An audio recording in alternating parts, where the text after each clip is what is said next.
Todd, wonderful to meet you, sir. Thank you for taking a minute after the show today.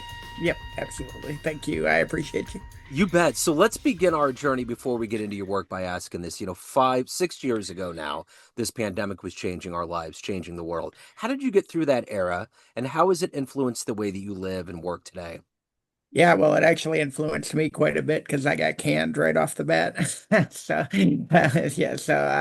they eliminated my position, and I had to think about what I wanted to do, and nobody was hiring at the time. So I actually took my life savings and put it into a business, bought a business, and that changed the trajectory of my life quite significantly. And having to manage through that as a business owner for the first time was really interesting. But I think, yeah, that was how it changed me the most. And at the time, I was dealing with the whole uh, finding out I was bipolar and all that, and there's a heavy dose of stress that went into the pandemic in general. And then on top of that, I had lost a job and had a new diagnosis I was dealing with. So it was quite a life-changing period of time for me. So before we get into your book, Delete Your Company's Obituary and being the Stagnation Assassin, I want to know this. If I put you in front of a bunch of 12-year-olds at career day to school and they wanted to know exactly what you do on a daily basis, Yeah. how do you answer those kids? Sure. So what I do on a daily basis is I basically turn around companies. And so what they do is they drop me into a company that needs help, and ask me to find a way to turn that company around and save all those jobs. And so what that looks like is really making sure that the company is operating properly, making sure we're making as much money as possible, making sure that every person in the company is as useful and valuable as possible for the company so that everybody can prosper as we turn that company around. Here in Kansas City, if you were to be talking to kids about that, we would all know about Nebraska Furniture Mart, Yeah. which is Hmm. Berkshire Hathaway. You Yeah. were instrumental with them. What did you do with them? What was your how did you get in there? Yeah, so Berkshire Hathaway actually hired me to be a president of their shopping cart division. So Berkshire Hathaway obviously has 1,000 businesses that they own. There's a $50 million shopping cart division in Oklahoma. And so I took over that. And Berkshire Hathaway is pretty cool. They let you run your own company. They just basically buy companies and then let people run it. But they do bring people in to turn it around and try and up the profits and things like that. And what we did was we had a Oklahoma, a Virginia, and a Chinese plant. We closed down the Chinese plant, insourced that, closed down half the Virginia plant, brought that back to Oklahoma, and really built out the Oklahoma plant in a bigger way. Doubled the capacity on some of our higher profitability SKUs. We added some flexibility to the automation lines so that the lines didn't just run one type of shopping cart, they could run multiple types of shopping carts, which allowed us to increase optimization and lower our overall costs. And luckily, we did that China insourcing right before COVID because shipping rates went crazy, and then we had nothing on the water, and our competitors did. They would insource different parts of the shopping cart would come from overseas, and we had everything being made in the USA, which was really opportune timing. So let me go back to that room of all Yeah. the 12-year-olds. What did you want to be when you were a kid? What was your dream gig? I actually wanted to be a stockbroker, and I became a stockbroker right out of school, and then realized that a lot of people don't listen to you, and that was not great because you're studying, you're doing it, you're trying to make money for people, and people didn't listen to you. So I decided to get into management, where people do listen to you. But yeah, when I was a kid, I really wanted to be a stockbroker. I really wanted to help people make money. So where were you born and raised? Ann Arbor, Michigan. Okay, so take me back to your beginnings. A lot Yeah, of our personality is yeah, etched by three. What yeah, were the early seeds? What were the early foundational elements that have yeah. allowed you to have this vision and this prowess in business? Yeah, well, interestingly, one of my very first entrepreneurial activities was writing a newspaper and going out and selling it to the neighbors for a quarter. And so now come full circle, right? I'm running businesses and writing. But for a long time, I did neither of those things.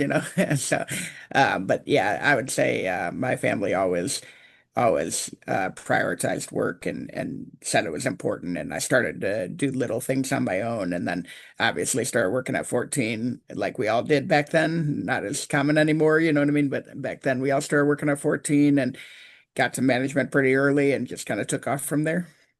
So if you had kind of a chart and you could look at Yep. your career, where you began and how you ended up in Yep. this place you're at now, Mhm. how do you explain your career? Yeah, I would say one thing that I learned early on that really helped was I took the worst jobs. You know what I mean? So the jobs that nobody wanted and found a way to make them work. And that really helped me. And that's basically how I turned into a turnaround manager, right? So I turned around a bank branch, and then I turned around a little division in Whirlpool that was struggling. And then I asked for the worst job they had, and then they put me into a huge division that was struggling. You know what I mean? And I turned around that, and then you kind of had the reputation. So at that point, people started hiring you out of Whirlpool to go turn around a company at ITW and then Berkshire Hathaway, and not a lot of people have that skill or really want to do turnarounds because the only fun day of a turnaround is the last day, you know. So, um, so, so finding something that you're good at and something that you want to do, it's all about. Somebody told me this one time. It's all about finding the thing that only you can do, Yeah. you know. And so I found out that I was good at turnarounds, and people didn't want them, so not that many people were fighting for those jobs, and I came in and started taking those jobs and figured out how to do them real well. You know, the one thing I remember that show Undercover Boss, and they Mhm. would always be doing Yeah, the lower rent kind of jobs. But that's where you figure it out. That's where yeah, everybody's talking. That's where the soup is. And yeah, then from there, you can kind of work up, I would imagine. That would be yeah, an enviable place to be in if you're going to restructure. yeah. I would say that working in companies for a long time before I got to management helped me. I did get to management rather early after school, but those 10 years before, before getting into management really did help me figure out how to talk to people and what worked and what didn't, and how to what managers I looked up to and what they were doing right and what they could have been doing better, and really trying to learn from every boss that you have. I mean, I've had some terrible bosses, I've had some good bosses, you know what I mean? But even as you're a manager and a senior manager, you still have a bunch of bosses, you know what I mean? So it's always important to learn from them and try to. I always tell people, like, I have changed my managerial style dramatically over the last 15 years. It is not the way, like, I don't manage the way my head speaks to me. You know what I mean? And that did not go well early on. And so I had to learn different tactics, and I think starting at the floor and slowly working up, but more importantly, learning from each and every boss, good and bad, along the way really helps you. You know, being a consumer and looking in on a company, you get some glimmers, you get some insights. Like, for Mm. instance, with Apple, when Yeah, I got my first Apple in '08, I still have it today. It's still yeah, functional, it's still fine. mm, It's slow, I don't use it, but yeah, it's still fine. It didn't die. And when I think about customer service and the way they approach things, part of my brain can understand where Steve Jobs is and yeah, how he held on to that level of quality and yeah. customer service and hardware. Hmm. And I think about someone like Warren Buffett being on the inside of Berkshire, seeing Hmm. how they work. What is it about him that's unique? What is it about his vision that's made that company a unique entity? Yeah, so Warren Buffett, the best thing he did was really first, he always bought good companies. So his whole theory is if a company is good enough to buy stock in, it's good enough to buy the whole company. You know what I mean? Like you're investing in the company, you believe in it. So he'd buy good companies, and then he'd put really good people in charge of them. And then he would let them run that company. So there was very little in Warren Buffett's world where Berkshire Hathaway told us to do anything.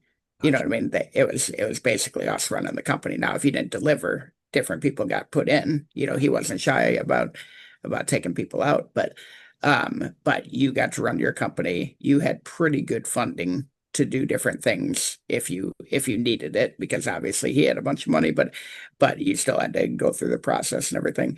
But he basically put good managers in, put good funding behind them, and funded good ideas. That was essentially his method. So, speaking of a mind like Warren Buffett, when you look at your life, who's been that inspirational force or that hero that's allowed you to accumulate, kind of your vision, your insight, and to be effective at what you do? Yeah, I mean, Warren Buffett was a huge, huge inspiration early on because I was into investing, and my grandpa was a stockbroker manager, and I learned a lot from him just about how to look at companies and how to tell if they were doing good.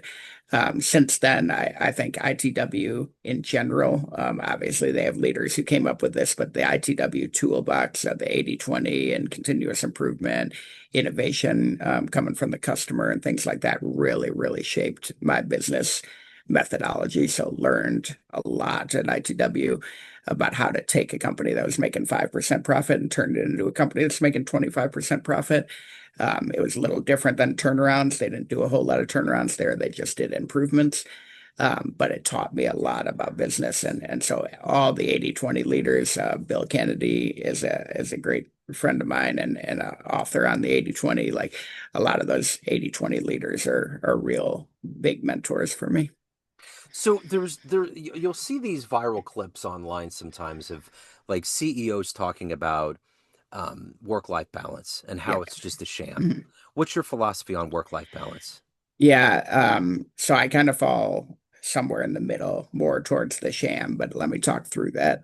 So I think that you are in charge of your work-life balance. Okay. I have a method called the Karelin method, and it's all about activity times efficiency times focus equals results, right? So there's three levers that you can pull to drive more results. You can activity, which is working more hours, efficiency, which is being better at your job, and then focus, which is spending as much time as you can on the stuff that only you can do.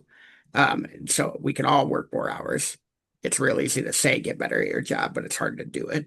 You have to do things like outsource and turn stuff off and actually go out and get skills and things like that. But the focus is the part that people don't spend as much time on. And that's where you take the 40 hours a week, you look at your calendar, and your calendar doesn't lie. How many hours are you spending on those top three things that really push the needle and drive your results? And usually that number is in the 8 to 16 hour range. If you can get that and flip it and turn it into 35 to 40 hours a week where you're spending time on the stuff that only you can do that drives the most results to the business, you can become three times as productive as the guy sitting next to you in the same amount of hours or less. Wow. What's your philosophy on retirement? Do you see yourself retiring? What's your thought on it? Yeah, I mean, I always say I'll probably work until the last day, but probably in a different manner. I'm sure I'll own my own business by then or be a consultant or something like that. But I believe that you should always be able to retire, and only retire if you've got enough to do to keep you busy. Because the folks who retire and don't have anything to do don't make it that long. So I'd rather work real hard right up to age 70 than retire at 62 and die at 63. So I want to keep myself busy enough to have something to do. Totally. So talk to me about your book, Delete Your Company's Obituary. What Yeah, made you write actually, it? just so you know, the book is called The Unfair Advantage. Delete Your Company's Obituary is a mini book that's free. I So gotcha. Okay. people can always request that one. But the one on Amazon is called The Unfair Advantage, Weaponizing the Hypomanic Toolbox. And that is about, it's basically a business fiction novel, actually about a shopping cart manufacturer. So it is completely fiction, but I used a manufacturer that I understood so that I could make everything really real. And it's about a struggling president who meets a bipolar billionaire, and that person mentors the struggling president so that he can learn these bipolar inspired strategies, which is what my whole system is about. So I was diagnosed with bipolar in 16. I went 15 years undiagnosed, and came up with ways to basically systematize the good parts of bipolar. Because when I went on the medication, I lost all that competitive edge that I had and all those good parts of the bipolar, which there aren't many, but there are some. So I lost all that and really had to learn how to systematize it and then put it in place so that I could continue these turnarounds while staying healthy. And the book is all about basically that toolbox of systems and how the bipolar billionaire mentors the failing president and gets him to help turn around the company using these strategies. And Wow. it's all about getting breakthrough results through differentiated thinking. We all read the same 20 books, right? Like all the books behind me, we read the same books. If we all do the exact same thing, you're never going to get ahead. And so my HOT system, hypomanic operational turnaround system, is all about using hypomanic strategies, bipolar inspired strategies, to drive breakthrough results by thinking differently. The one thing that you probably obviously have to keep an eye on are trends and things that happen, like with taking care of the shopping cart, um, part of that big, huge organism, is that there's all these different, like you got the tech bubble that we've lived through, you had the mortgage crisis, you have all these things. Now we have AI, Yeah, and now we have there's skepticism with the economy right now. yeah. 10 years from now, what do you think AI is going to do? What do you think all of this buildup over the last year of a new administration is going to spell for the economy? Yeah, so I think AI is going to be huge, huge, huge for the economy. And a lot of people have the opposite opinion. But here's the thing is our economy has been rebirthed five, six, seven times over the last couple hundred years. Assembly line and, computer and internet. And what happens is these are all productivity multipliers. And I talk about this a lot. And when you increase your productivity, the economy goes up. And these jobs might go away, but these other jobs come in. And those jobs are actually more skilled and more high paid, and they're driving off of a bigger economic base because the productivity of the country has gone up. And so what's going to end up happening is there are going to be people who lose their jobs. AI will replace some jobs. There will be a ton of new jobs created, but more importantly, there will be thousands of new companies created that have nothing to do with AI, but have everything to do with the productivity that AI drives.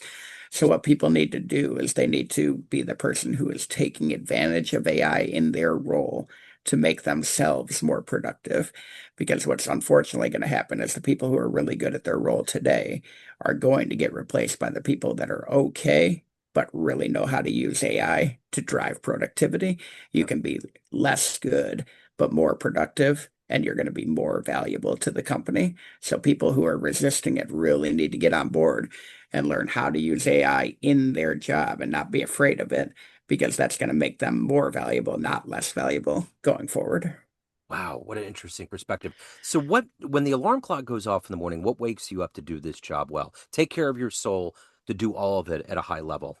Yeah, I mean, I really deeply try to remember that I'm saving jobs. That's a big deal for me, and that's why I like turnaround so much, because if not for a turnaround manager, that company is going under. And so yes, sometimes you have to come in and cut 10 or 20% of the jobs to get down to a level and then build it back up. You know what I mean? But that's better than cutting 100% of the jobs all of a sudden out of nowhere, which is how it happens, and so I really try and think about the people I'm serving are of course the shareholders too, who own part of the company and will lose their money if the company goes under also, but the employees, and really, trying to get the right number in there and protect everybody who I can and grow the right way so that that never happens again. So the best turnarounds are the ones that not only turn around the company, but get you so far away from crisis management that you never have to go through it again. So I'm going to take you back to that young version of you in Michigan. And if you had a dream and you walked up your age right now with a big book in your hands and it's the story of your life so far and you handed it over and said, "This is what's happened so far," would that young version of you believe it? I think he probably would, only because I was thinking big back then, and I did wanna, that was the second thing I would have done, is run companies, and have my own companies and stuff like that.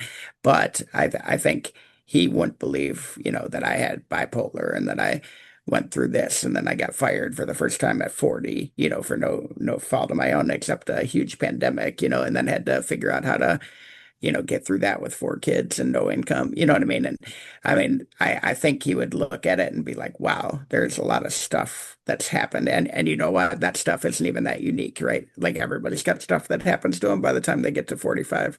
But I think that part would have surprised him. Like, okay, you seem like you did everything right. And then you ran into five kinds of diversity, all unexpected and wild. And yeah, that's life. That's what everybody has. You know what I mean? Mine are different than yours, but we all have those moments. And I think that part would have surprised me.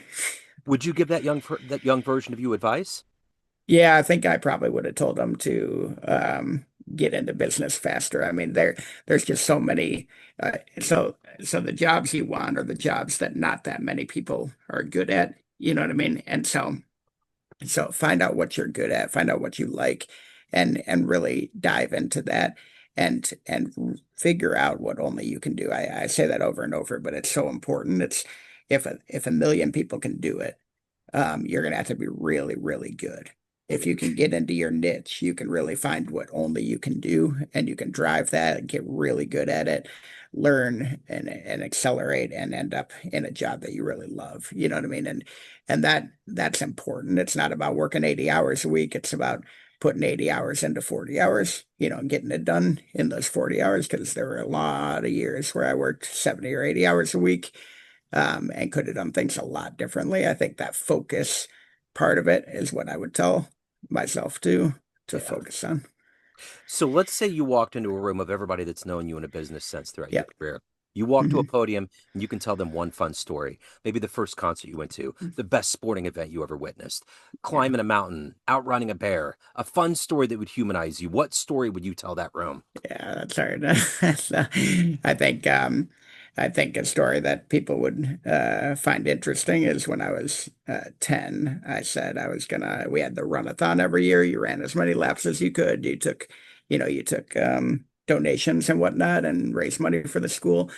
And I said I was gonna run 100 laps or something that was like 20 miles. And everyone's like, "You're crazy. The record is 142. There's no way you're getting to 100." So I said, "Okay, now I'm getting to 143." And I ended up raising money and going out there, and I did 28.6 miles. It took me almost 8 hours. And they're obviously not all running. I was 10 years old, right? But 10 years old, 8 hours out there. And towards the end of it, I was almost ready to quit. And some of the kids that I didn't even like, that and we weren't friends, they were actually the ones that kind of got out there and helped me get through some laps that I was struggling in. And it was just a real cool story of like when somebody's really out there pushing it and fighting for it, then other people are gonna believe in you and help you. And I think I've learned that throughout my career as I've faced adversity, where if you really are working hard, people can see it and they want to be a part of it. And that was a big deal for me. What a great story. So, of everything that you've done in your career, everything you've accomplished and evolved to, what are you the proudest of? Um, I think buying my own company during COVID, I mean, that was a big risk. It was not a good situation. I literally had no income and then took all my money and dumped it into a company during a pandemic when we didn't know how it was going to turn out, and then doubled that and got out profitably. And I think that showed me A, that my system worked, but B, that my family and myself are willing to take bets on me, and that really helped the confidence. And just I got out of a bad situation in a really good way and learned a lot from it. So So, at the end of the day, everyone has a perception of you, family, friends, clients, mhm. everyone that gets your books, everyone that Yep, knows you, but you run the show. What's your yep. perception of you? Who do you think you are? Um, I am still young in my career, in my opinion. So everybody else looks at it like, man, you've done a lot of stuff by 45. And I'm thinking like, man, I'm 45 and I haven't gotten anywhere yet, So like that's what I think of myself is I'm always pushing for the next thing. And I feel like I'm 10, 15 years behind and I still got a lot of work to do. So but that's how some folks are wired. And but I do appreciate everybody's perception. It helps me, ground me and make sure that I take time to celebrate the wins and stuff like that. So, Absolutely. So, if yeah, anybody wants to download the free book, your book on Amazon, any of yeah, the good business, hire you, questions, where do they yeah, go? sure. ToddHagopian.com. And I don't sell anything, but I do have hundreds of articles out there on the hot system and different ways to approach innovation and continuous improvement and goal setting and all that stuff. And so ToddHagopian.com is the best way to get a hold of me. You can get the free books there. And then obviously on Amazon, Unfair Advantage, Weaponizing the Hypomanic Toolbox by Todd Hagopian. Excellent, Todd. This has been an absolute joy. Thank you, sir. Thank you for your Great. story. Happy New Year. I appreciate it, man. Yes, thank you, sir. I appreciate you. Thank you.